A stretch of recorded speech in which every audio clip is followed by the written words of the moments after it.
इमरान खान की पार्टी जो है, इमरान खान साहब की जो पार्टी है, उसमें जो अगर दो धड़ों की भी खबर आ रही है, सही है या गलत आ रही है, उसमें भी मामला सिर्फ ये है कि जैसे उमर अयूब साहब सेक्रेटरीशिप से इस्तीफ़ा दिया उन्होंने, क्योंकि वहाँ पर जब बाहर इद्दत वाले केस में लोग मुश्तिल हुए थे पीटीआई कर, वो उनसे कह रहे थे कि आप इमरान खान की रिहाई के लिए कोई एहतजाजी तहरीक नहीं चला रहे या कोई अमलन काम नहीं कर रहे। तो इसलिए मैं खुदा साहब हमारे साथ मौजूद हैं आज। मैं बार बार जानने की कोशिश कर रहा हूँ कि पाकिस्तान के मारूजी हालात और ग्राउंड रियलिटी को देखते हुए इमरान खान साहब जो है वो शहबाज शरीफ ने ऑफ़र की थी, मियां खुदा साहब, वो भी ऑफ़र उन्होंने नहीं ली, मुज़ाकरात की। आप किससे मुज़ाकरात करना चाहते हैं? या अवामी पावर तो आप नहीं दिखा सके अभी तक इमरान खान की गिरफ्तारी को लेकर? जब से गिरफ्तार हो कोई प्रोटेस्ट नहीं किया, आप लोग नहीं कर सके अरेंज, तो फिर किस तरह रिहाई होगी मुमकिन? देखिए, आपने ब्रेक से पहले भी एक कॉम्पोजिट किस्म का सवाल कर दिया। अब ज़रा मैं आपको जवाब देता हूँ जो अभी आपने पूछा। देखिए, एक तो उमर अयूब साहब ने अज खुद और ये हमारे इमरान खान चेयरमैन से मुलाकात करते हुए बार कहा कि ये होल टाइम जॉब है, मैं लीडर ऑफ द ऑपोजिशन ही रहना पसंद करूँगा, आप प्लीज़ सेक्रेटरी जनरल किसी और को बनाएं ताकि वो पार्टी की जो है हमागीर सारे मुल्क की जो है मामलात को वो तंजीम को भी देख सके और हम वक्त वो तवज्जो दे सके उसमें। तो उसमें जो है उनकी अगरचे हमने कोशिश की कि वो रह जाएं, लेकिन अब मेरा सवाल इमरान किस तरह बाहर आएंगे? दो टोक कहा कि ये मेरा। अब इमरान खान साहब की तरफ आ जाइएगा। देखें, इमरान खान ना तो चोर डाकुओं की तरह भागकर ये मुल्क छोड़कर जाएगा, उसने मुझे दो टोक कहा है। अच्छा। ना डील करेगा, वो कहता है मैं आवाम को उनकी हकीकी आज़ादी दिला के रहूँगा, भले ये मुझे सारे पाकिस्तान की जेलें ही क्यों ना फिराएं, मेरा मरना जीना इसी धरती और इसी मुल्क में है, लिहाजा मैं तो छोड़ के भी नहीं जाऊँगा, डील भी नहीं करूँगा। ये एक तो तयशुदा बात है। दूसरी बात यह है कि हाँ, बात करने के लिए हमें कोई रुकावट नहीं है, लेकिन सवाल ये है, दो चीज़ें हैं। एक, एस्टैब्लिशमेंट का रोल जो आइन में मुतय्यन किया गया है, बॉर्डर्स की हिफाजत करें और सिविलियन जो है डिक्टेटर के ताबे ये करें। हाइब्रिड डेमोक्रेसी पहले थी, अब सीधी सीधी डिक्टेटरशिप आ गई है। पहले हाइब्रिड थी, कोई ढका छुपा निज़ाम होता था, कोई अंडरहैंड कोई बात करते थे, कोई पसे पुश्त बात करते थे, अब सीधा आ गए हैं। सर, मैं आपसे जानना चाह रहा था कि इमरान साहब बाहर कैसे आने की कुछ स्ट्रेटजी है तहरीक इंसाफ के पास? मैं ये जानना चाह रहा था। ये तो आपने बिल्कुल अपना एक फिलॉसफी, एक फलसफा है आपका, एक तो जो हम सुन रहे हैं। नहीं, सियासी फलसफा नहीं है। हम एग्री भी कर सकते हैं, डिसएग्री भी कर सकते हैं आपकी बात से। जी, आप करें, डिसएग्री करें। देखें, वो अगर हम 1971 से सबक नहीं सीखते, जो कौमें अपनी माजी से सबक नहीं सीखती वो मिट जाती हैं। अगर हम मुहिब्बे वतन हैं, ज़रा भी हमें पाकिस्तान की धरती से प्यार है, तो हम कभी आइन से मावरा कोई काम नहीं करेंगे। बिल्कुल ठीक हुआ साहब। तबकों को भी कहते हैं खुदा का खौफ करें, खुदा का खौफ करें। इस अवाम बेचारी 25 करोड़ अवाम को खुदारा उस नहज पर मत ले जाए। देखें, पॉलिटिकल पार्टी, मैं अर्ज करूं, हमारे यहाँ बिल्कुल आप ठीक कह रहे हैं, हॉक्स भी होते हैं, डब्स भी होते हैं। मुझसे भी रोज़ को 500 फ़ोन करते हैं लोग, कहते हैं क्यों नहीं कर रहे जी, क्यों नहीं कर रहे तहरीक।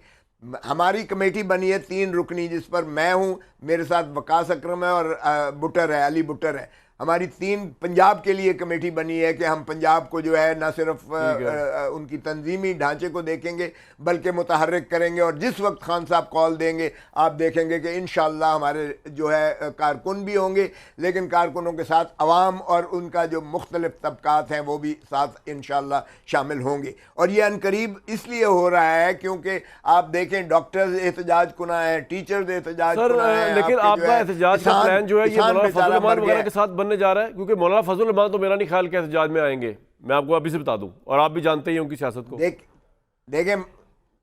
देखें, मौलाना फजल रहमान पहले भी कर चुके। हम मौलाना फजल रहमान साहब का भी यही मौक़िफ़ है कि इलेक्शन जो है एक तो रिग किया गया, नंबर 1। दूसरी बात यह है कि ये जमहूरी हुकूमत नहीं है जमहूरी हुकूमत, वो वाज़े दो टोक कह चुके हैं। और जब ये ऑपरेशन की बात हुई थी, अज़्म इस्तेहकाम की, तो उस पर भी उन्होंने कहा था ये अदम इस्तेहकाम है। मौलाना की रिगिंग को इल्जाम को ज़्यादा सीरियस लिया करें, वो आप ही लगा रहे हैं कि आपके हक में रिगिंग हुई है केपी में, उनको ना सीरियस लिया करें। अभी भी उन्होंने आपको डॉज कर दिया है स्पेशल सीट्स के ऊपर। अच्छा खोसा साहब, जाते जाते तो आप इधर ही मेरे साथ, स्पेशल सीट्स के ऊपर ये जो है आपको क्या लग रहा है कि क्या फैसला हो सकता है? आप प्रोसीडिंग्स देख रहे होंगे।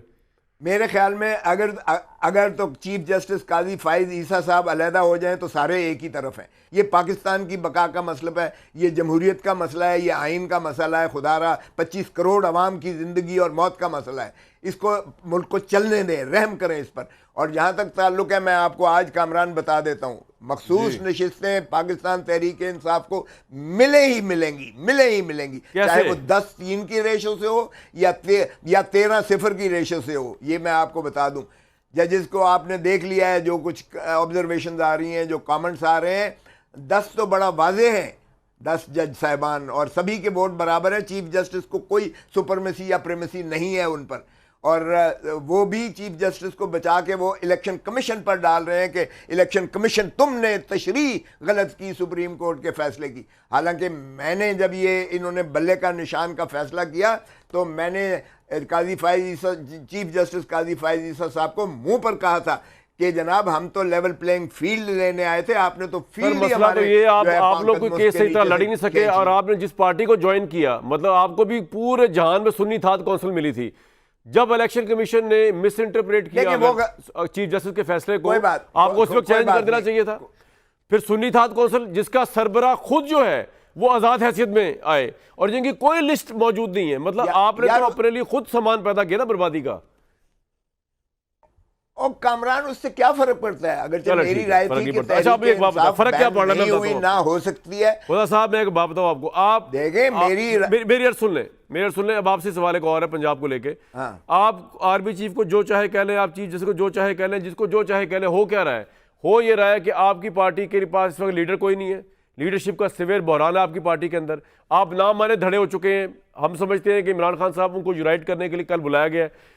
इससे बढ़कर इमरान खान की रिहाई के लिए कोई प्लान आपके पास? ये तो आप कह रहे हैं कि इमरान खान डटा हुआ है, इमरान खान बाहर नहीं जाएगा। भाई वो तो ठीक है, वो तो फिर नेल्सन मंडेला 35 साल रह गया था, तो वो तो ऐसी कोई बात नहीं, रहते रहे, वो बैठे रहे अंदर, मजे से, कोई ऐसा मसला नहीं है। आप लोग बाहर बैठे रहे आराम से, वो अंदर बैठे रहे। प्रॉब्लम ये है कि नुकसान क्या हो रहा है आपको? पंजाब के अंदर मरियम नवाज साहिबा की गवर्नमेंट आ गई। मैं कोई नून लीग का फैन नहीं हूँ, मैं किसी पोलिटिकल पार्टी का फैन हूँ अल्लाह के फल से। वैसे तो और जिस पार्टी का आखिरी दफा था जब बुजदार को लगाया तो वो भी खत्म हो गया फैनशिप। अच्छा, तो पॉइंट दोबारा वापस आता हूँ मैं। तो अब यहाँ पर आ गए खोसा साहब, मरियम नवाज साहिबा आ गई हैं। नुकसान आपको ये हो रहा है कि पंजाब में जहाँ आपकी ग्राउंड है, जहाँ से आपने सीटें ली हैं, वहाँ अगर मरियम नवाज साहिबा जिस तरह बकौल मुस्लिम लीग नून के वो काम कर रही हैं, इमरान खान की रिहाई के लिए कोई स्ट्रेटजी ना बनी, कोई आपकी डील ना बनी, तो ये तो आपके हाथ से पंजाब भी नहीं कर सकता है। मरियम नवाज ले जाएंगी कि नहीं? कामरान यार, ये आज सुन लो जरा, ये आज बगैर प्रोटोकॉल के, बगैर डाले लिए हुए, बगैर एस्कॉर्ट के, ये जरा अवाम में कोई इनका कायद निकल के दिखा दे। मैं चैलेंज करता हूं, अगर वो काला मुंह करके बेइज्जत होकर अगर वो ना वहां से जान बचाकर निकले तो फिर आप कह देना कि जी जो खोसा साहब जो मैंने कहा था ठीक कहा था। देखें, जो बदतरीन फिस्तायत इस वक्त हो रही है वो पंजाब में हो रही है, और पंजाब में इस बीबी अपना मरियम बीबी का कोई हुकूमत का कंट्रोल नहीं है, दखल अमल ही नहीं है। वो अपना सिपाही को भी नहीं बदल सकती है। आईजीपी वही है। साहब, मुझे एक ब्रेक के लिए कहा जा रहा है, लेकिन मैं ब्रेक में जाते जाते आपको एक लम्हा फिक्र देके जा रहा हूँ, क्योंकि आप बड़े ज़बरदस्त लॉयर हैं। देखें, एक शख्स है, कल उन्होंने यहाँ प्रेस कॉन्फ्रेंस की, उनका बेटा है शकील अहमद तनोली। 2 साल पहले एक कार एक्सीडेंट में उनकी डेथ हो गई। उनको आज तक बेचारे को इंसाफ ही नहीं मिल रहा। मैं कहता हूँ आप उनके वकील बन जाएं और उनको इंसाफ दिलवाएं, क्योंकि यहाँ पे ताकतवर तक तो इंसाफ पहुंच ही नहीं सकता ना। खोसा साहब, मैं आपको दावत दे रहा हूँ, ये केस तो लेना आप, क्या ख्याल है? सर, मैं आपके केस भी लूंगा, आप आप पर भी बारी अल्लाह माफ करे, मेरी आपसे वैसे मुलाकात हुई आपने कि एज अ लॉयर।